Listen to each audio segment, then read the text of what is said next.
तानाजी सावंतने जे वक्तव्य केलं आहे ते पूर्वीचं असलेला रेफरन्स त्याच्यात आहे.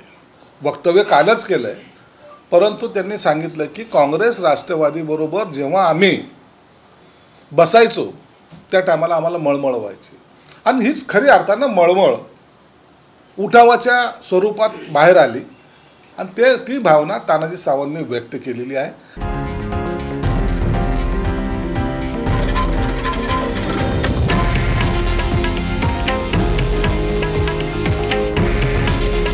हे आहे देशातील नंबर 1 न्यूज नेटवर्क आणि आपण पाहत आहात TV9 मराठी. काळजी तुमची, हित महाराष्ट्राचं.